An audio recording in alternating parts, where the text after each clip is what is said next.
Assalamualaikum warahmatullahi wabarakatuh. Nama saya Siti Aminah binti Abdul Wahab dari kelas AB 2.2. Hari ini saya akan membentangkan yang bertajuk Dasar Pertanian Negara. Maksud pertanian ialah pengeluaran makanan dan barangan melalui peladangan, penternakan dan perhutanan.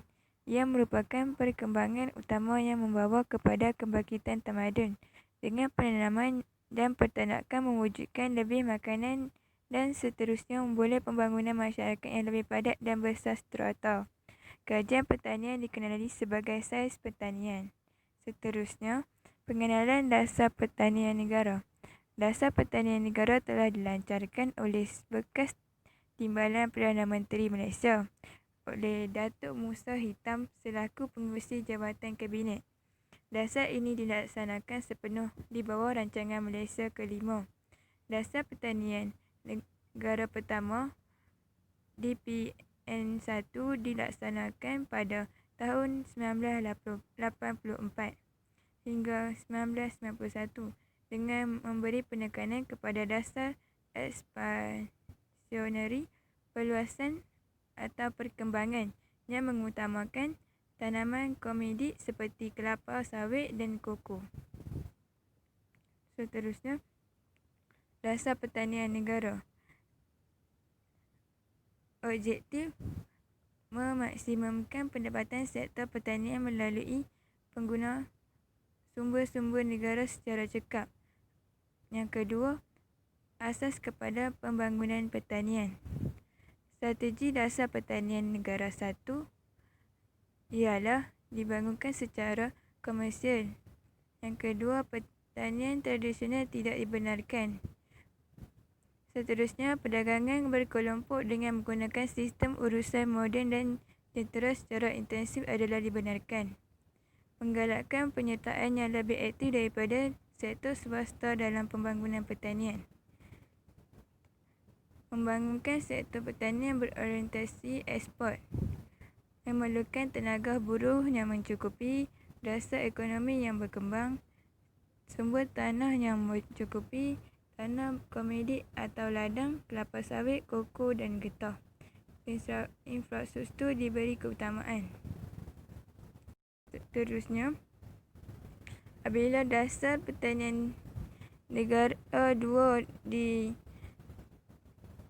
dijalankan, dasar pertanian negara 1 berjaya untuk menyekat penurunan relatif sumbangan sektor pertanian KDNK dan mengguna tenaga. Dasar pertanian negara 2 telah dilancarkan untuk mengatasi kelemahan atas pertanian negara 1. Objektif membentuk sektor pertanian yang dinamik dan tegas, memaksimumkan pendapatan pekebun kecil melalui peningkatan daya pengeluaran. Seterusnya, strategi pada dasar pertanian negara 2 menggunakan sumber dengan optimum dan sepenuhnya. Percepatan pembangunan projek bersepaduan asas tani, mengintensifkan penyelidikan dan pembangunan. Peranan utama sektor swasta. Reformasi sistem pemasaran, perkembangan output bahan makanan untuk menggunakan domestik dan ekspor.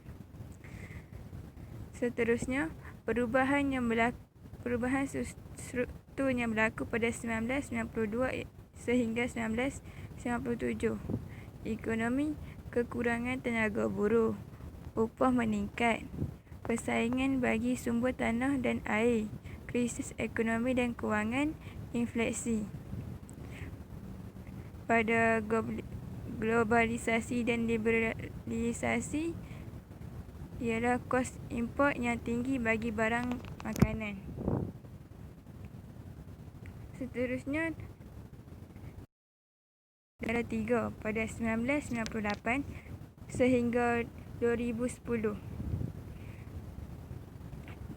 Dasar pertanian negara 3 dijalankan untuk mengatasi kelemahan yang terdapat dalam dasar pertanian negara dua dan menangani krisis mata wang dan kemerosotan ekonomi yang dihadapi oleh negara. Objektif: meningkatkan kualiti pengeluaran bahan makanan, mengukuhkan pertalian antara sektor pertanian dengan sektor perkhidmatan, meningkatkan produktiviti dan daya saing. Sektor pertanian mewujudkan sumber tumbuhan yang baru untuk sektor pertanian secara akuakultur dan hidroponik. Strategi dasar pertanian negara 3 ialah melalui pendekatan perhutanan tani yang memberi penekanan menyeluruh kepada strategi masalah kekurangan sumber dengan menggabungkan pertanian, perikanan dan peternakan serta dilengkapkan aktiviti agropelancongan. Pendekatan berasaskan produk yang memberi penekanan yang lebih kepada keperluan dan citarasa pengguna serta pasaran khusus di seluruh dunia dan mengambil kita permintaan keperluan pengguna dan pasaran bagi mengubah strategi pengeluaran pertanian huluan supaya setanding dengan industri yang lain. Seterusnya, apabila dasar pertanian negara 3 tidak dapat dilakukan, dasar agro makanan negara ditubuhkan pada 2011 hingga 2020. Ia merupakan kesinambungan dasar pertanian negara ketiga. Rasional, berlaku krisis makanan dunia kerana krisis kenaikan harga makanan global yang berlaku secara mendadak pada tahun 2007 hingga 2008.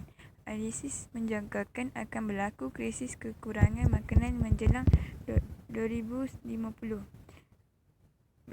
Dasar pertanian negara keempat diperkenali sebagai dasar agro makanan negara. Ia menggaris 8 idea utama untuk menjamin bekalan makanan dan pembangunan pertanian yang mampan. Antaranya, pembangunan pertanian bernilai tinggi, pembangunan pertanian mampan, pelaburan swasta, pemakin transformasi pertanian moden, model insan pertanian bestari dan berinformasi.